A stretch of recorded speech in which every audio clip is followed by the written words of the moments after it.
प्रतापगढ़ जनपद के गोविंदपुर गांव की घटना पुलिस प्रशासन की नाकामी। अनुप्रिया पटेल पति कोतवाली क्षेत्र के धी गांव में बीते 22 मई 2020 को पिछड़े वर्ग और सवर्ण वर्ग के लोगों के बीच हुई मारपीट आगजनी तोड़फोड़ स्थानीय पुलिस प्रशासन की नाकामी साबित करती है और मैं पिछड़े लोगों के साथ ही जाति की घोर निंदा करते हुए इसकी निष्पक्ष जांच की मांग करती हूं और इसकी जांच को सार्वजनिक किया जाए। जनपद प्रतापगढ़ के पुलिस अधीक्षक अभिषेक सिंह ने भी एक तरफा कार्य किया है। इस दौरान उनके साथ प्रतिनिधिमंडल के अलावा सदर विधायक राम कुमार पाल, मगरौरा ब्लॉक प्रमुख पति कुलदीप पटेल के अलावा सैकड़ों लोग मौजूद रहे। पत्रकारों द्वारा पूछे गए सवालों पर सांसद कन्नी काट गई, जो लोगों में चर्चा का विषय बन गया। रिपोर्ट PIUज टीम पट्टी प्रतापगढ़। कुछ नहीं चाहिए। आप लोगों की पीड़ा को महसूस कर रहे हैं, इसीलिए आपके बीच में भैया निकलने दीजिए।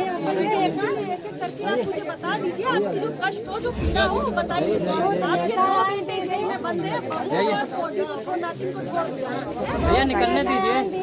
आगे जगह नहीं, कहाँ निकालेंगे? आशा धराई के चला गए 22 दिन के बाद दीदी कहाँ रहो तो ना जाओ देता हम कहता। आप अपनी समस्या बताओ मुझे, नेता आए विधायक आए छोड़ दो उसको। हम सब भूखे मर रहे हैं, लड़के बच्चे के बाबन लोग आए के धमकी देते हैं कि मारो बहू बेटी को मारो, बिटिया पतोहू को मारो, आदमी जो है उनका उठा के ले चलो। कौन धमकी देता है, नाम बता दो, कौन धमकी देता है? अनिल तिवारी, उनके साथ में मनई लगा रहता है। जहाँ मेरे घर पे बच्चे जवन बचा है। बच्चे कहाँ हैं आपके? सब बच्चे नान है, सब भाग लिए हैं घर छोड़ के। कहाँ चले गए बच्चे? बच्चे सब ऐसे मांगते खाते हैं, आनान के दीदी दुआरी ऐसे। इस गांव के लोगों के साथ हुआ है और पूरी तरह से पुलिस और प्रशासन की लापरवाही है। यहाँ पर हालात इतने खराब इसलिए हुए हैं क्योंकि प्रतापगढ़ जैसे महत्वपूर्ण और संवेदनशील जिले में एक अपरिपक्व और पूरी तरीके से अनुभवहीन पुलिस अधीक्षक को बैठाया गया है। अगर उचित कार्यवाही समय रहते उन्होंने की होती तो कभी भी ये घटना इतना विकराल रूप धारण नहीं करती। आज तमाम लोग यहाँ पर आ रहे हैं, ये आक्रोश आखिर क्यों उमड़ रहा है, उसकी सीधी जिम्मेदारी पुलिस प्रशासन के ऊपर बनती है। तो आप भाजपा के साथ गठबंधन में हैं, आपको मौका मिलेगा पूछने के लिए। इसीलिए माननीय मुख्यमंत्री जी से मेरी मांग है कि प्रतापगढ़ में आपने एक अनुभवहीन और अपरिपक्व पुलिस अधीक्षक को बैठाया हुआ है और इनके पद पर रहते यहाँ पर निष्पक्ष कार्रवाई हो, ऐसा संभव नहीं है।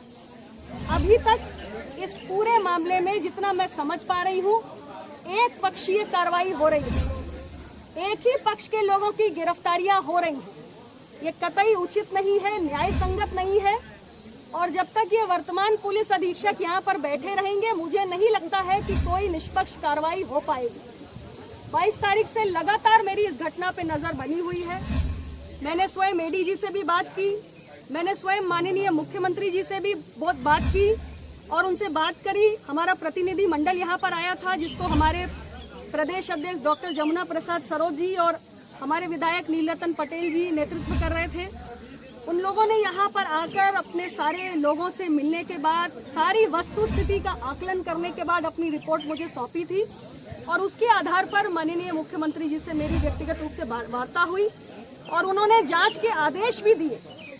इसलिए हमारी पार्टी की ओर से मैं चाहती हूँ कि जो जांच के आदेश माननीय मुख्यमंत्री जी के कार्यालय से दिए गए मंडलायुक्त प्रयागराज को, उसकी रिपोर्ट को सार्वजनिक किया जाए ताकि इस घटना की सच्चाई सामने आ सके और इसमें कोई भी अपनी राजनीतिक रोटियां सेकने का काम न कर सके। इस पूरी घटना में निष्पक्ष कार्रवाई होनी चाहिए और विशेष तौर से पट्टी थाना हो या हमारा दूसरा आसपुर देसरा थाना हो, मुझे नहीं लगता कि प्रभारियों की जो भूमिका होनी चाहिए वो रही और इस कारण ये घटना आज इतना विकराल रूप धारण करती है। मैम रोटी कौन से करा रही थी? आप स्वयं समझदार हैं, तब भी और मैं आप इतना भाजपा कहना में चाहती आज हूँ आज जो आप भी भाजपा हमारे- गठबंधन में शामिल मेरी हैं बात पूरी हो जाने आपके ही एक दीजिए। मंत्री के आप नारेबाजी हो रही है। भाई आप सीनियर पत्रकार हैं, आप समझते हैं। बात पूरी हो जाने दीजिए, मैं आपके सारे प्रश्नों का उत्तर दूंगी। अरे पूरी उनकी बात पूरी हो जाती है। ये जो जितने मैं आपके सारे प्रश्न, आप मुझसे बात करें, मैं आपके सारे प्रश्नों का उत्तर दूंगी। जो भी यहाँ पर पशु जले हैं, मकान जले हैं, आप देख रहे हैं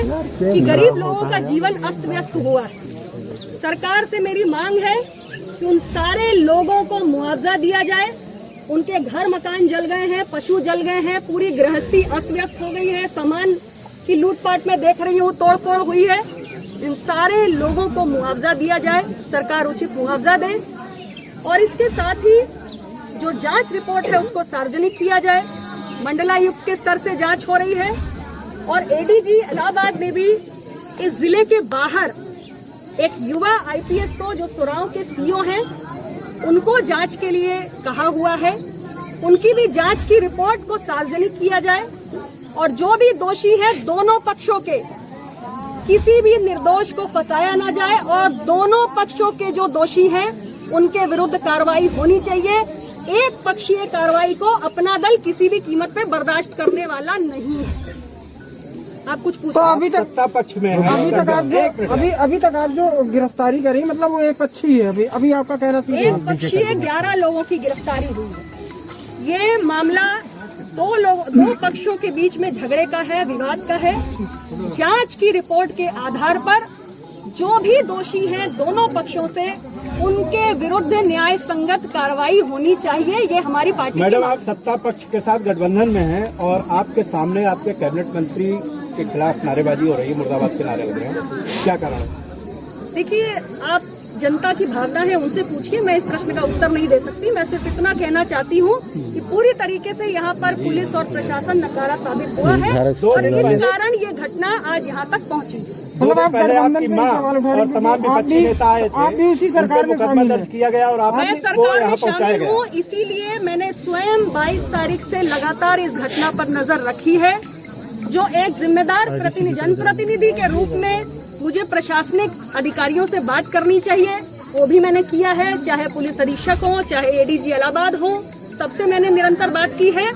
और हम सबके मुखिया माननीय मुख्यमंत्री जी हैं, उनसे भी मैंने टेलीफोन पे वार्ता की है, उनको पत्र भेजा है और मेरे पत्र के आधार पर ही माननीय मुख्यमंत्री जी ने मंडलायुक्त प्रयागराज को जांच सौंपी है। जांच की रिपोर्ट को मैं सार्वजनिक करने की मांग कर रहा हूँ। मेरा छोटा सवाल है, मनोज पहुंच गई, लेकिन विपक्ष के नेता परसों आपकी माताजी भी उसमें शामिल थी, उन लोगों को गांव के बाहर ही रोक दिया, वापस कर दिया। मैं इसका उत्तर कैसे दे सकती हूँ?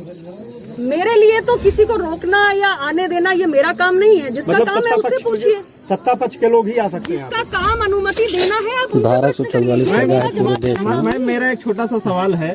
ठीक है, ये लोग पीड़ित हैं, लेकिन आप सैकड़ों गाड़ियों के काफिले के साथ आई हैं, हजारों की संख्या में लोग मौजूद हैं, कोरोना महामारी चल रही है, धारा 144 लगी हुई, क्या इस तरीके से पीड़ित से मिलना उचित है?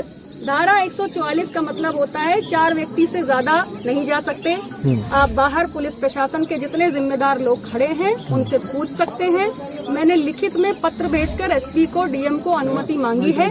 जब मैं बाहर गांव के एंट्रेंस पे पहुंची हूं, मैंने सारे लोगों को बाहर रोका है और पुलिस प्रशासन के अधिकारियों को बोला है कि आपकी जिम्मेदारी है, कोई अंदर नहीं आना चाहिए।